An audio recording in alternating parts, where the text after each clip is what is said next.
ప్రభు నామాన్ని బట్టి మీ అందరికీ శుభాభివందనాలండి. దేవుడు రాత్రంతా తన దయగల రెక్కల కింద భద్రపరిచి, క్షేమాన్నిచ్చి, ఆరోగ్యాన్నిచ్చి, ఆయుషిచ్చి నడిపించిన దేవాతి దేవునికి కృతజ్ఞతాస్తుతులు చెల్లిద్దామండి. అదే రీతిగా ఈరోజు మనం చేయబోయే పనుల్లోనూ, ప్రయత్నాల్లోనూ, రాకపోకల్లోనూ మనం నూతనంగా తలపెట్టుచున్న ప్రతి కార్యమును మన తండ్రి మనకు తోడుగా, సహాయకుడిగా ఉండి మనల్ని సఫలపరచులాగున కూడా ప్రార్థన చేసుకుందామండి. అదే రీతిగా ఈరోజు దేవుడు మనతో మాట్లాడుచున్న మాటేమనగా ఇర్మియా 31:16 ద్వారా దేవుడు మనతో మాట్లాడుచున్నాడండి. యెహోవా ఈ ఆజ్ఞ ఇచ్చుచున్నాడు, ఏడవక ఊరుకొనుము, కన్నీళ్లు విడుచుట మానుము. నీ క్రియల సఫలమైన జనులు శత్రువుని దేశంలో నుండి తిరిగి వచ్చెదరు. ఇది యెహోవా వాక్కు. మన తండ్రి మనతో మాట్లాడుచున్నాడండి. ఇంక ఏడవద్దు. మన పరిస్థితులు ఎన్నైనప్పటికీ కూడా ఏడవకుండా ఊరుకోమంటున్నాడండి. మన కన్నీళ్లు విడుచుట మానమంటున్నాడు. మన పరిస్థితులు అనేక రకములుగా ఈ లోకంలో ఉండొచ్చు. కానీ మన పరిస్థితులను బట్టి మనం కుంగిపోకుండా దేవుని సన్నిధిలో కన్నీరు విడిచాలండి.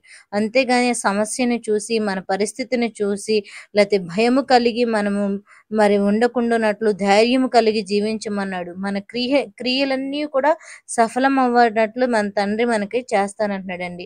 మనం చేయ పనుల్లోనూ, ప్రయత్నాలన్నింటిలో కూడా మరి తండ్రి మనల్ని సఫలపరుస్తాడు. మన ఈ యొక్క యాత్రా జీవితంలో నావికుడుగా మన తండ్రి అయిన యేసయ్య మనకి ఉండి మనకు ముందు నడిపించులాగున కూడా ప్రార్థన చేసుకున్నాం. ఒక నావ సముద్రంలో వెళ్ళుచున్నప్పుడు ఆ నావలో వెళ్ళుచున్న మార్గంలో ఎన్నో గాలులు, సుడిగుండాలు, ఎన్నో సమస్యలు వస్తూ ఉంటాయి. కానీ మన నావను నడిపించే తండ్రి మన యేసయ్య ఉన్నప్పుడు మనకి ఎలాంటి ఇబ్బంది ఉండదండి.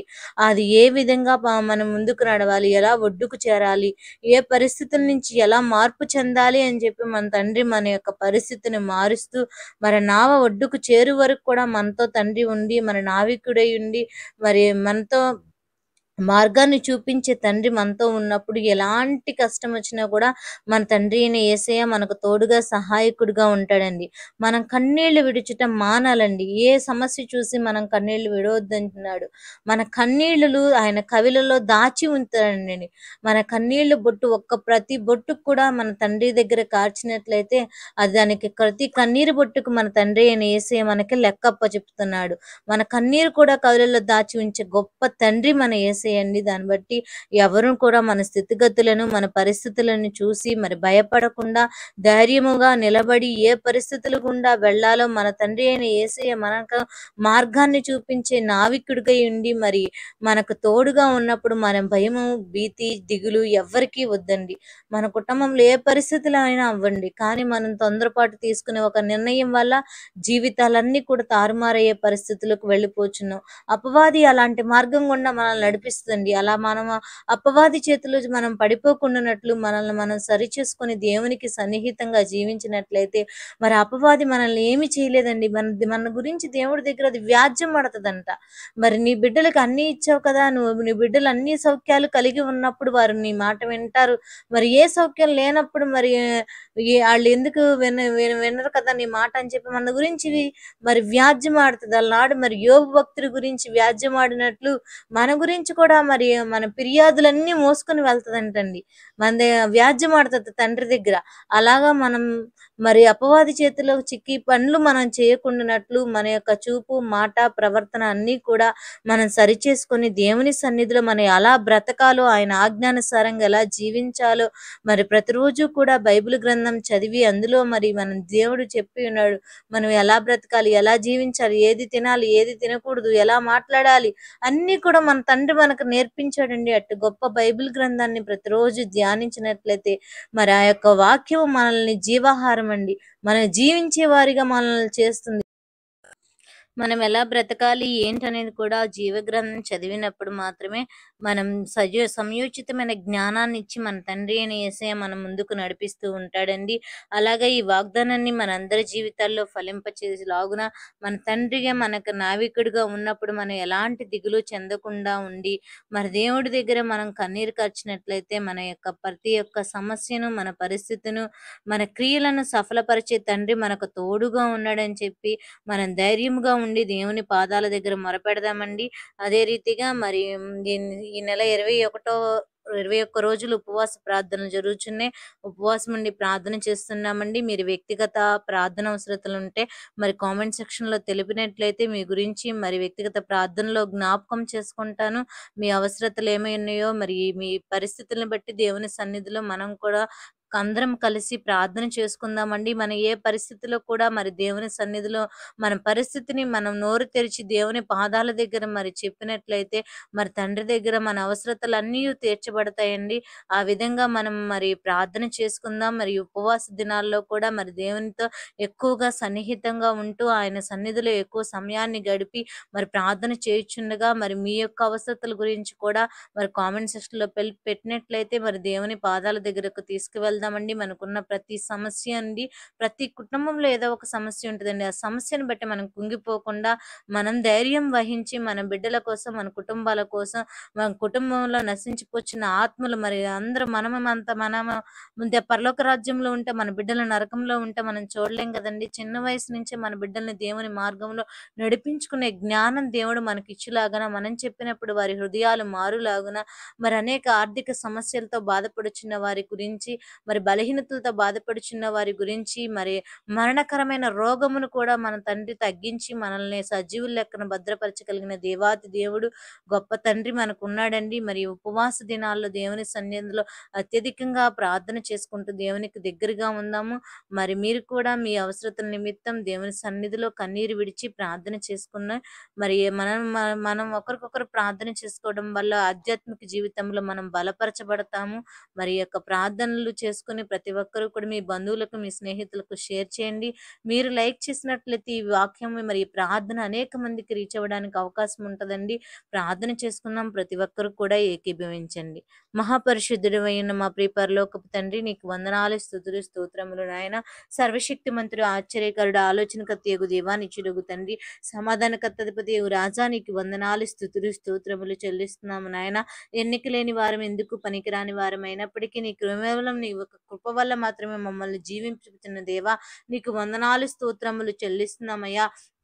రాత్రంతా ఈయన దేవదూతల సమూహంతో భద్రపరిచిన దేవుడు, క్షేమాన్ని, ఆరోగ్యాన్ని, ఆయుష్ ఇచ్చిన దేవాతి దేవా, నీకు వందనాలు, స్తుతులు, స్తోత్రములు నాయన. ఈ రోజు నా తండ్రి మీరు మాతో మాట్లాడుచున్నారయ్యా. మమ్మల్ని ఏడవద్దని మాట్లాడుచున్నావు కదా నా తండ్రి. ఊరుకోమన్నావు ప్రభా, కన్నీళ్లు విడుచుట మానమన్నావు ప్రభా నా తండ్రి. జ్ఞాపకం చేసుకోండి, మా ప్రార్థనల వైపు నీ చెవిగ్గమని కోరుచున్నామయ్యా. ఎందుకు పనికిరాని వారము నాయన, ఏ యోగ్యత లేని వారము నాయన తండ్రి. నీ యొక్క కృప చొప్పున మమ్మల్ని బలపరుస్తున్న దేవుడు ప్రభా, నీ యొక్క క్రియలు సఫలమైనట్లుగా నేను చేస్తానని మాట్లాడుచున్నా. మా చేతుల కష్టార్జితమును ఆశీర్వదించగలిగిన దేవాతి దేవుడవు నీవే ఉన్నావు ప్రభా. నావలో నా తండ్రి మేము ప్రయాణం చేస్తున్నప్పుడు మా నావికుడిగా మీరు ఉండండి నాయన. నావను నడిపే నావికుడు నా తండ్రి ఏ విధంగా అయితే ముందు నా తండ్రి మార్గాన్ని నాయన నా తండ్రి ప్రమాదాన్ని గుర్తించి నడుపుతాడో ఆ విధంగా మీరు మా తండ్రి నావికుడిగా ఉండి మమ్మల్ని నడిపించగలిగిన దేవుడు ప్రభా నా తండ్రి. నాయన ఈ గమ్యం నా తండ్రి యాత్రా జీవితంలో మా గమ్యం చేరు వరకు కూడా, నిత్యరాజ్యానికి చేరు వరకు కూడా ఈ లోకంలో మేము పడిపోకున్నట్లు, సమస్య వచ్చినప్పుడు, ఇబ్బందులు వచ్చినప్పుడు, కుటుంబంలో ఉన్న ప్రతి లోటును కూడా నీ సన్నిధిలో ప్రభా మొరపెట్టి దీవెన పొందుకునే కృపను దయచేయండి నాయన. మా పరిస్థితులను మార్చగలిగిన తండ్రివి నీవే ఉన్నావు. నీ మీద ఆనుకునుట మాకు నేర్పించండి అయ్యా. నువ్వు చూచువాడవు నా తండ్రి. మమ్మల్ని నా తండ్రి నాయన నిత్యము కాయువాడవు నీవే ఉన్నావు ప్రభా. మా బంధాల నుంచి నా తండ్రి మమ్మల్ని విడిపించగలిగిన దేవుడు, మమ్మల్ని స్వతంత్రులుగా చేయగలిగిన దేవుడవు నీవే ఉన్నావు ప్రభా. సంకెళ్ల చేత బంధించబడిన మమ్మలను స్వతంత్రులుగా చేసిన ఆయన నీ బిడ్డలుగా, నీ జనాంగంగా మమ్మల్ని నడిపించుకున్న దేవా నీకు స్తోత్రములు. ద్రాక్షావల్లిని నేను తీగని మీరై ఉన్నారు, మీరు నాలో అంటుకట్టి ఫలించమన్నావు ప్రభా. నీలో అంటుకట్టి వేరేనా నా తండ్రి, లోతైన వేరు కలిగినటువంటి జీవితం, లోతైన అనుభవాలు మాకు నేర్పించండి. ప్రార్థనలో పట్టు విడవక నీ సన్నిధిలో ప్రార్థన చేయించి మాకు అనుగ్రహించండి నాయన. దేన్నైనా జయించే శక్తి మాకు దయచేయండి ప్రభా. నీకు వందనాలు నాయన. కన్నీరు విడిచటం మాకు నేర్పించండి. నీ సన్నిధిలో కన్నీరు విడవాలయ్యా. వ్యర్థమైన దాని కోసం సమయాన్ని వృధా చేసుకొని ప్రభా, బంధువుల దగ్గర, రక్త సంబంధుల దగ్గర మా కన్నీరు వృధా చేయకుండా నీ సన్నిధిలో మేము కన్నీరు విడిచి ప్రార్థన చేసే కృపను అనుగ్రహించమని కోరుచున్నాం. మా కన్నీరు బొట్టులను ప్రతిదీ కూడా నీ కవలిలో దాచి ఉంచుతానన్నావు ప్రభా. లెక్క చెప్పుతానన్న ప్రతి కన్నీరు బొట్టుకు కూడా ప్రభా నీ సన్నిధిలో అట్టి ప్రార్థనాత్మ కలిగి జీవించటం మాకు నేర్పించండి. ఈ రోజు ఈ వాగ్దానాన్ని ప్రతి బిడ్డలు మేము నా తండ్రి స్వతంత్రించుకునేలాగా ఎలాగున సహాయం దయచేయండి. ఏ బిడ్డలు ఈ రోజు నీ సన్నిధిలో ఏ అవసరత గురించి అడుగుచున్నారో జ్ఞాపకం చేసుకో.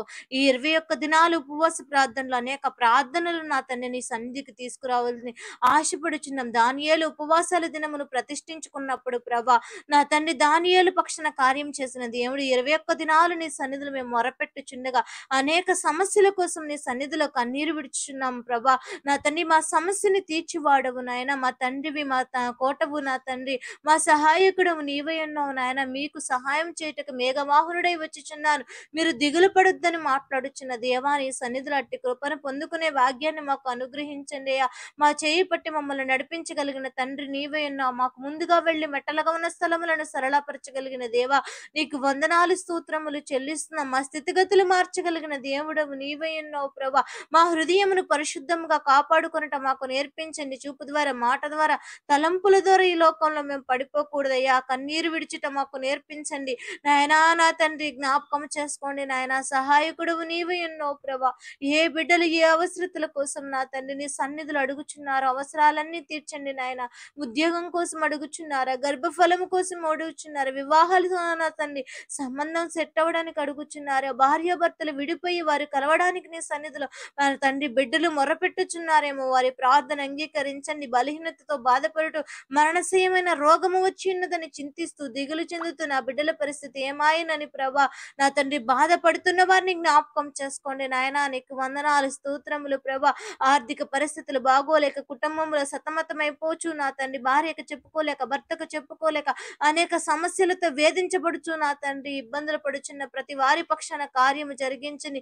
మా చేతుల కష్టార్జితమును నిత్యమును నా తండ్రి ఆశీర్వదించగలిగిన దేవుడవు నీవై ఉన్నావు. మా కష్టార్జితమును దొంగిలించకుండానట్లు, మా ఆరోగ్యమును దొంగిలించకుండానట్లు, మా యొక్క సమయాన్ని దొంగిలింపకుండానట్లు, అపవాది చేతులు మేము చిక్కబడకుండానట్లు మమ్మల్ని నా తండ్రి భద్రపరచండి. బలిష్టమైన రెక్కల కింద దీన మనసు కలిగిన వారి వరే జీవించుట మాకు నేర్పించమని కోరుచున్నామయ్యా. నీకు వందనాలు స్తోత్రములు ప్రభా. నాయన చిన్న బిడ్డల ప్రాణాల్లో తోడుగా ఉండండి. రాకపోకల్లో భద్రతనివ్వండి. యవనస్తుల జీవితంలో మేలు చేసి నడిపించండి. వారి చుట్టూ నీ కావలి కంచి వేయండి. వారి సరి అయిన మార్గమును నడిపించండి. వారి హృదయంలో నీ వాక్యము నుంచమని కోరుచున్నాం. వారి బలమైన నా తండ్రి నాయన పాత్రలుగా మలచమని కోరుచున్నామయ్యా. నీకు వందనాలు స్తోత్రములు చెల్లిస్తున్నాం ప్రభా.